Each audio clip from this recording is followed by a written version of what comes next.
आप सब लोग, आई होप आप सब बहुत अच्छे हैं, बहुत अच्छे से वर्क कर रहे हैं एंड सारी चीज़ों को अच्छे से प्रैक्टिस भी करें जितने टॉपिक्स हमने आज से पहले करे।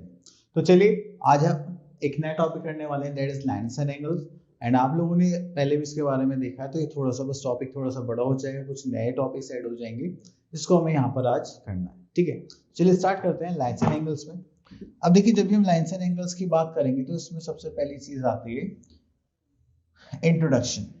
अब introduction, okay, lines and angles being two vital elements of the geometry form that bases all the shapes, structure. One can find them very well around and be corner of a table, the ramp of a building or an arc of a bridge. तो जब भी हम कुछ भी चीज बनाते हैं, ठीक है, बिल्डिंग बनाए या टेबल बनाए, कुछ भी लाइन मतलब कुछ भी ड्रॉ कर रहे हैं, तो उन सब में हमारी क्या होती है, ज्योमेट्री फाइंड आउट होती है। ठीक है, अब जैसे कि हम यहाँ पर थोड़ा सा आगे चलें तो आपने ये टेबल्स, ये हाउस देखा, ठीक है, इस हाउस में हमने देखा कि यहाँ पर घर बना हुआ है, तो यहाँ पे भी लाइन्स एंड एंगल्स लगे हुए हैं, ये टेबल बनाने में भी, एम बनाने में, और ये 3D फिगर बनाने में। ठीक है, तो चलिए इसमें थोड़ा सा और आगे देखते हैं। अब यहाँ पे आता है रिव्यू में, जैसे हमारे पास सबसे पहले एक पार्ट क्या आता है, लाइन। अभी जो हमारी लाइन है, एंड इसमें हमें क्या देखना है कि लाइन होती क्या है। अब देखो, जैसे यहाँ पे हमने डायग्राम दिखाया है, यहाँ पर 2 एरो बने हुए हैं। ठीक है, अगर आप एरो बना के एक लाइन ड्रॉ करते हैं तो वो क्या होती है, हमारी लाइन। क्यों? क्योंकि इसकी कोई फिक्स लेंथ नहीं होती। ठीक है, तो चलिए इसका स्टेटमेंट देखते हैं। A line can be defined as a set of continuous points that has an indefinite length, जिसकी कोई लेंथ डेफिनेट नहीं है, and it has no thickness, तो इसकी कोई थिकनेस भी नहीं है, and it can extend it endlessly in both directions. It is denoted by A, B, and this is its symbol. तो आप लोगों को हमेशा लाइन में ये देखना है कि इसकी कोई फिक्स लेंथ नहीं होती, and it can be extended in any direction. ठीक है, जिसमें हम लाइन ड्रॉ कर रहे हैं।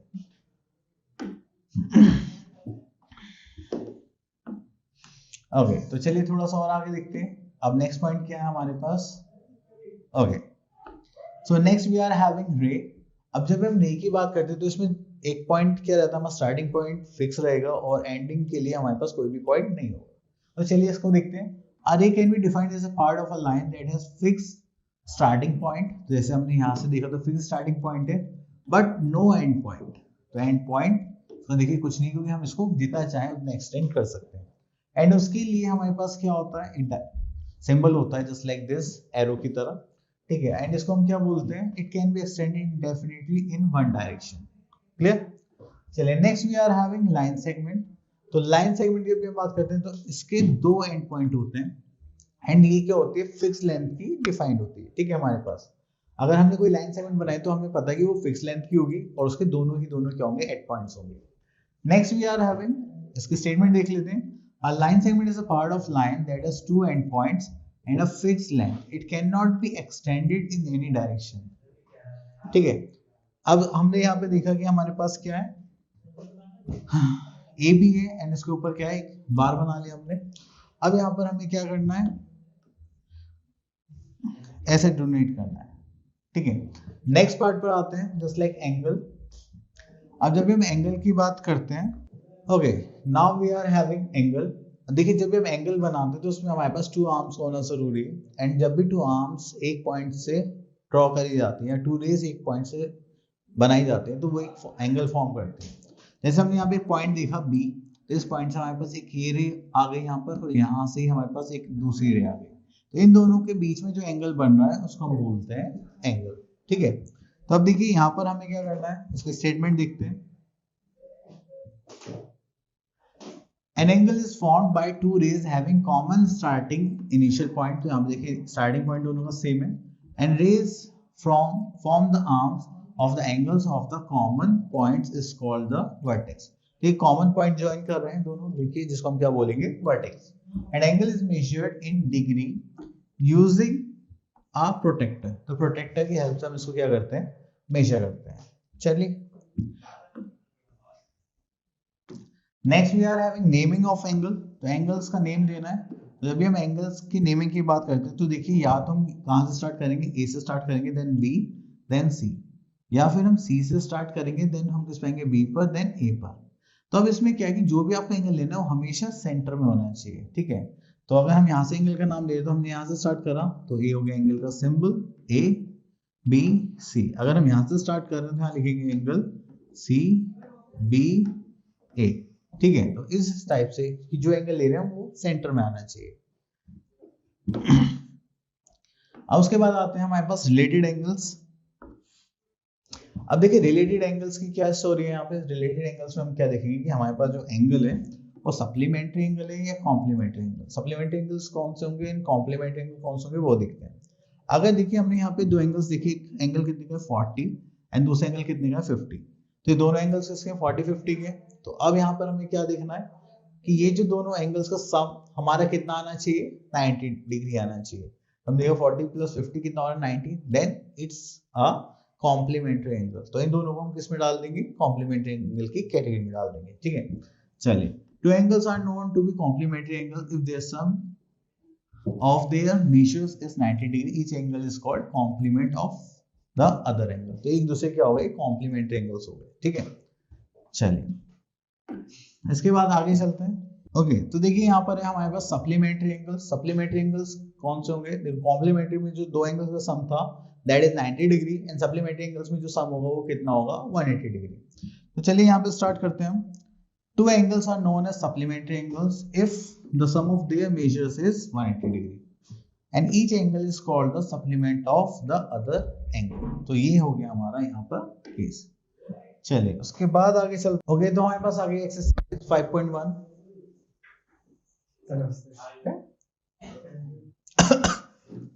भैया थोड़ा आराम से बात करो, तुम्हारा बहुत शोर आ रहा है।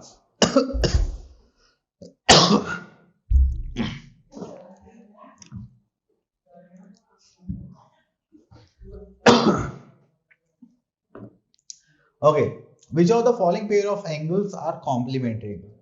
अब कॉम्प्लीमेंट्री एंगल्स हमें बताने की कौन से दो एंगल्स का सम 90 डिग्री होगा तो कॉम्प्लीमेंट्री होंगे, अदरवाइज नहीं होंगे। तो देखिए हमने यहाँ पे देखा 110, दिस इज 30, तो इनका सम करेंगे तो कितना हो जाएगा 140 डिग्री। तो क्या कॉम्प्लीमेंट हुए, हाँ बोलोगे नहीं। Okay, next is question number 2, find the complementary angle of the following. देखो कॉम्प्लीमेंट्री एंगल फाइंड आउट करने के लिए हमें क्या करना है, चलिए देखते हैं। सॉरी,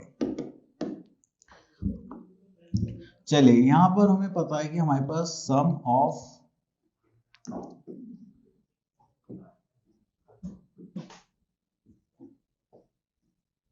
कॉम्प्लीमेंट्री एंगल्स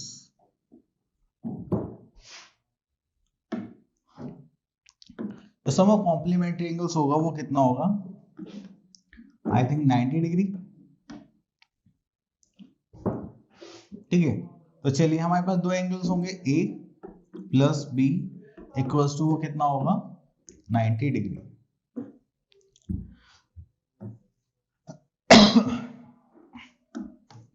ठीक है, तो हमारे पास एक एंगल कितना हो गया 40 डिग्री प्लस बी तो हमें फाइंड आउट करना है तो ये हो जाएगा 90 डिग्री। अगर हम यहाँ पर देखें तो b इक्वल्स टू कितना हो जाएगा 90 डिग्री माइनस 40 डिग्री, तो b इक्वल्स टू हो गया हमारे पास 50 डिग्री।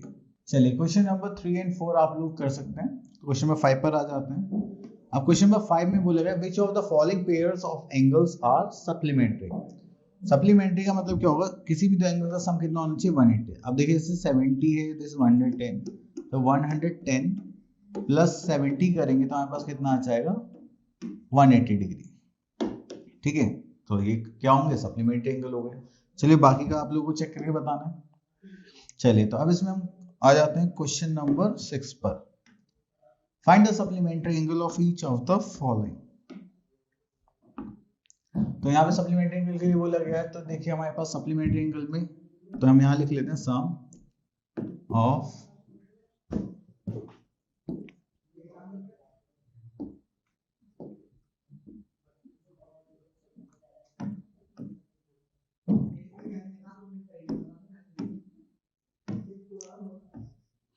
supplementary angles ठीक है, वो कितना हो जाएगा हमारे पास 180 डिग्री। ठीक है, तो हम यहां से ले लेते हैं सेकेंड पार्ट। अगर देखिए हमारे पास a plus b equal to कितना होना चाहिए, 180 डिग्री होना चाहिए। चलिए, तो हमने यहाँ पे कितना लिया था, दैट इज 95। तो हमारे पास एक हो गया 95 डिग्री एंड सेकंड हमें फाइंड आउट करना है, तो यहाँ पे हम लिख देंगे इक्वल टू 180 डिग्री। तो यहाँ से b कैसे निकालेंगे हम, 180 डिग्री माइनस 95 डिग्री। तो ये हो जाएगा माइनस करेंगे 90 एंड दिस इज 85 डिग्री।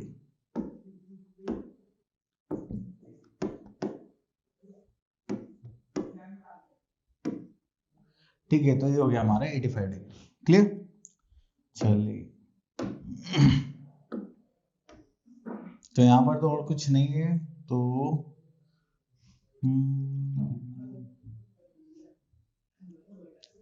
चलिए नेक्स्ट देखें।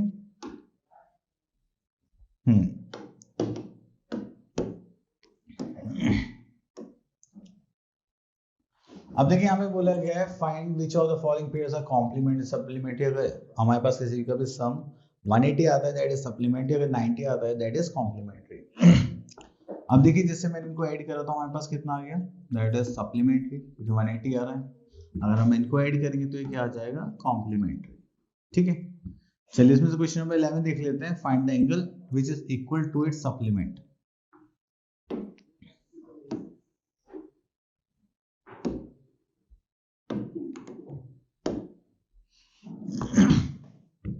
तो अगर हमारे पास टू एंगल्स है, दोनों के सप्लीमेंट है, तो हम यहाँ पे क्या मान लेते हैं, let the angles be x. ठीक है, तो हमें पता है कि अगर हम इन दोनों को ऐड करेंगे यानी ये दोनों क्या है, एक दूसरे के सप्लीमेंट्री है, तो इन दोनों का सम कितना होगा, 180 डिग्री। इसको ऐड करेंगे तो हो जाएगा 2x equals to 180 degree and x equals to यहाँ पर कितना आ जाएगा हमारे पास 180 degree divide by 2 equals to 90 degree. ठीक है, चलिए तो हमारे पास आ गया x इक्वल्स टू 90 डिग्री। तो दोनों एंगल जो होंगे हमारे कितने के होंगे, 90 डिग्री के।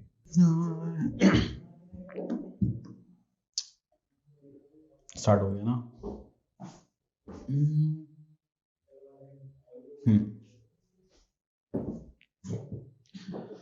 ओके, सो ओके स्टूडेंट्स, तो क्या था, हाँ इसे कट कर देना है यहाँ तक, उसके बाद आगे स्टार्ट कर रहे हैं। Okay, next topic we are having pairs of lines. अब देखो लाइंस के पेयर्स बहुत सारे होते हैं, बट जो हमारे सिलेबस में उनको पढ़ते हैं। तो सबसे पहले आता है हमारे पास इंटरसेक्टिंग लाइंस। अगर हमारे पास कोई भी लाइन है एंड वो एक दूसरे को किसी भी पॉइंट पे क्या कर रहे हैं, टच कर रहे हैं, तो उसको हम क्या बोलते हैं, इंटरसेक्टिंग लाइंस। ठीक है, देन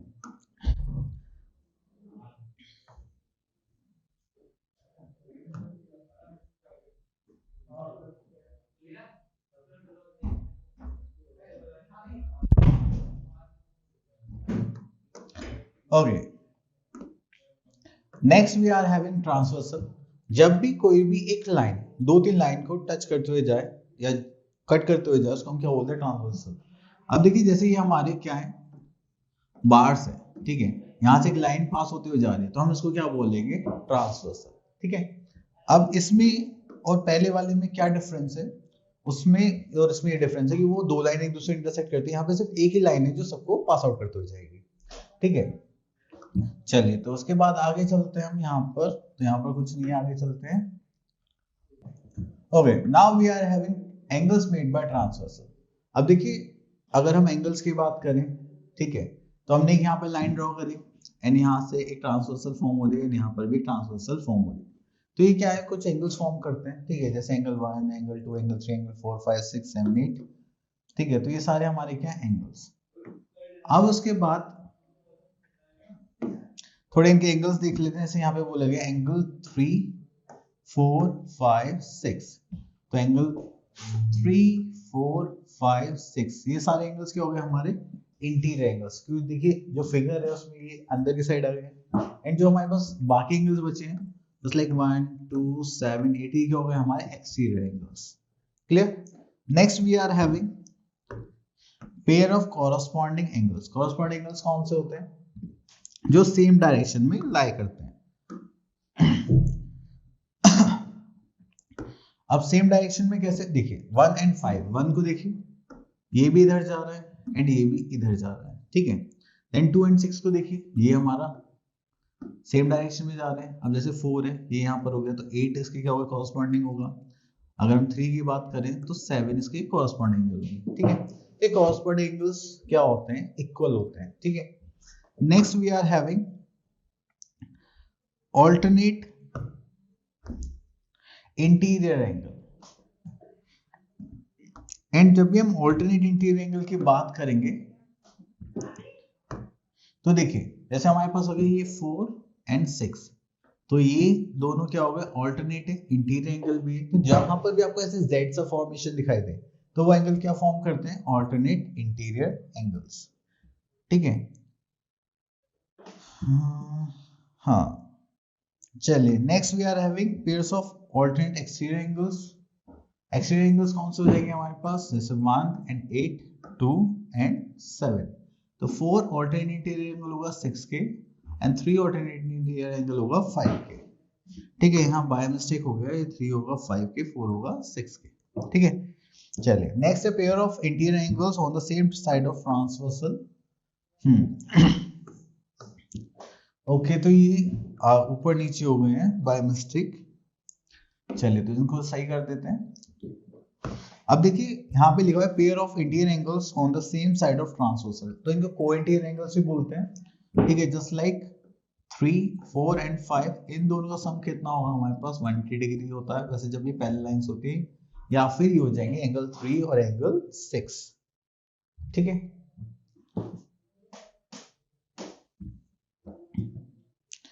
ओके तो यहाँ पर ये हो गया हमारे पास फिनिश। चलिए यहाँ पे आ गए हमारे पास कॉरस्पॉन्डिंग एंगल्स। चलिए तो आगे तो कुछ नहीं है, आई थिंक अब इनके एग्जांपल्स होंगे interior exterior alternate interior angles. Okay same side of transversal हम डिस्कस कर चुके हैं।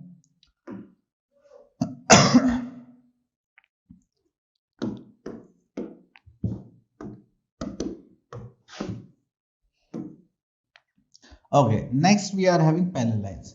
ऐसी टू लाइंस जो कभी भी आप उसको कितना भी एक्सटेंड करें वो कभी भी इंटरसेक्ट नहीं करेंगी। क्यों? क्योंकि उन दोनों लाइंस के बीच में जो डिस्टेंस है वो हमेशा सेम ही रहने वाला है, ठीक है। अब देखिए जैसे कि हमने ये पैरेलल लाइंस देखी तो इन दोनों के बीच में आप यहाँ पे मेजर करिए, यहाँ पर मेजर करिए एंड इवन यहाँ पर मेजर करेंगे। तो जिस पॉइंट पे भी आप मेजर करेंगे तो इन तीनों जो मैंने एरोस बनाए हैं तीनों की हाइट क्या रहेगी हमारे यहाँ पे सेम रहेगी। तो जब भी ऐसी कोई लाइंस होती है हमारे पास उनको हम बोलते हैं पैरेलल लाइंस, ठीक है। चलिए हाँ यहाँ पर तो और कुछ नहीं है, ये हो गया फाइन।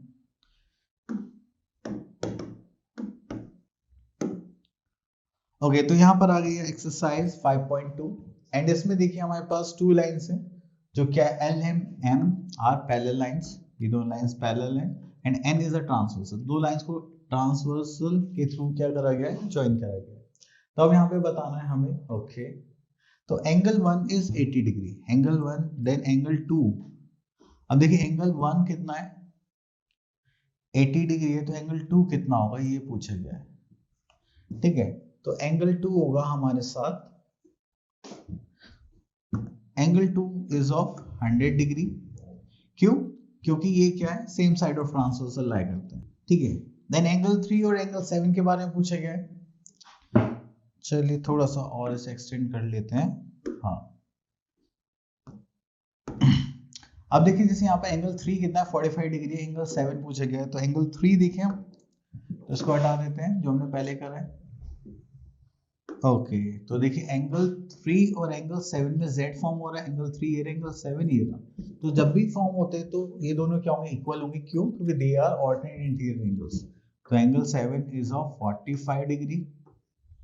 क्यों? क्योंकि ये क्या alternate interior angles. Clear. Next is 2 is 90 degree then 8 is चलिए तो यहाँ पर हमने एंगल 2 और 8 देखना है, तो चलिए देखते हैं। अब देखिए एंगल 2 90 डिग्री और एंगल 8 कितना होगा। अब ये दोनों एंगल्स क्या होंगे, इक्वल होंगे, क्योंकि जब भी ऐसे क्रॉस बनता है तो अपोजिट एंगल्स क्या होता है, इक्वल। तो हम यहाँ पे बोलेंगे दिस इज ऑफ 90 डिग्री, ठीक है, क्योंकि ये क्या है, वर्टिकली अपोजिट एंगल्स है, ठीक है। Next we are having 4 is 100 degree, angle 4 का है हमारा, ये रहा, ये 100 डिग्री है, एंड देन 8, तो इसके लिए पूछा गया है। तो ये क्या हो गया, ऑल्टरनेट एक्सटीरियर एंगल्स हो गए, ठीक है। तो इनको हम क्या बोलेंगे, तो ये भी हो जाएगा 100 डिग्री, एंड इसको हम क्या बोल सकते हैं, ऑल्टरनेट एक्सटीरियर एंगल।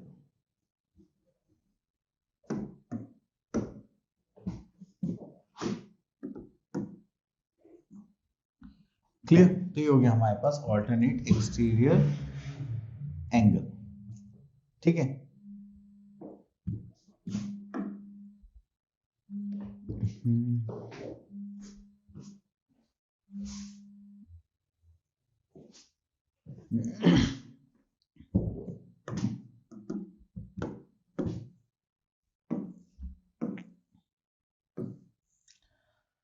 ओके तो देखिए ये हमारे पास क्वेश्चन है, तो इसमें से क्वेश्चन नंबर 2 सेलेक्ट कर लेते हैं, देन उसको सॉल्व करते हैं। ओके तो ये हमने यहाँ से सिलेक्ट कर लिया।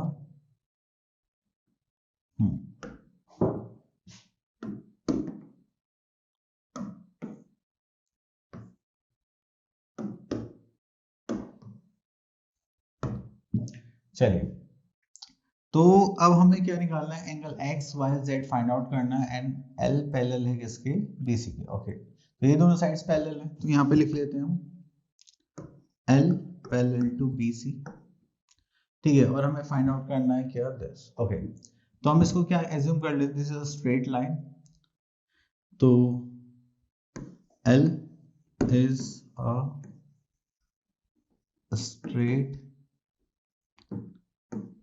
लाइन, ठीक है। देन उसमें हम क्या करेंगे, this is 75 degree plus x degree plus 45 degree, ठीक है, इक्वल्स टू कितना होगा हमारे पास 180 डिग्री, क्योंकि ये क्या बन गया, स्ट्रेट लाइन बन गई, तो स्ट्रेट एंगल कितने का होता है, इतने का ही होता है, ठीक है, 180 डिग्री। तो उसको ऐड करेंगे 70 plus 40, this is 120 plus x equals to 180 degree. तो उसको करेंगे तो x इक्वल्स टू कितना आ जाएगा, 180 माइनस 120, ठीक है, x equals to 60 degree,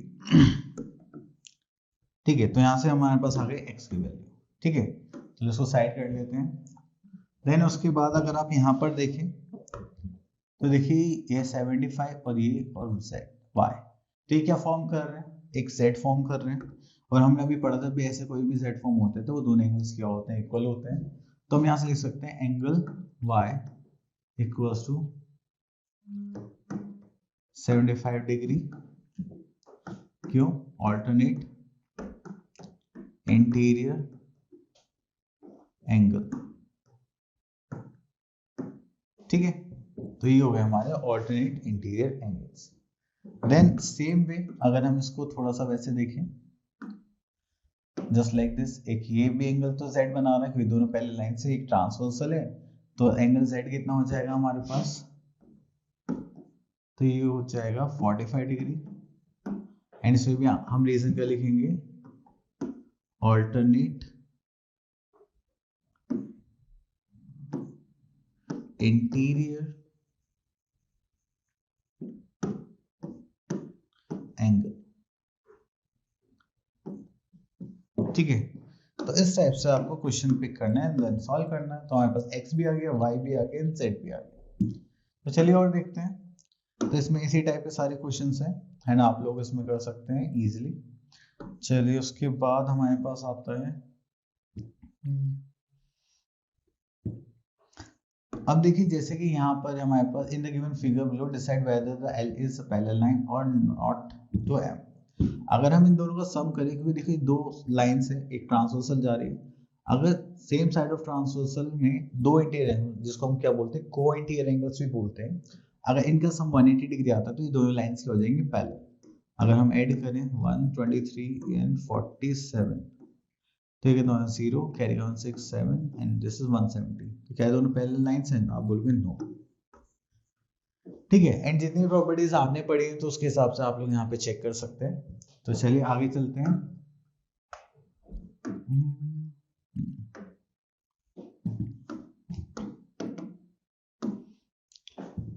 okay, तो आई होप आप लोगों के सारे टॉपिक अच्छे से क्लियर हुए होंगे एंड आप लोगों को क्या करना है, प्रैक्टिस करनी है। मिलते हैं नेक्स्ट वीडियो में, तब तक के लिए ऑल द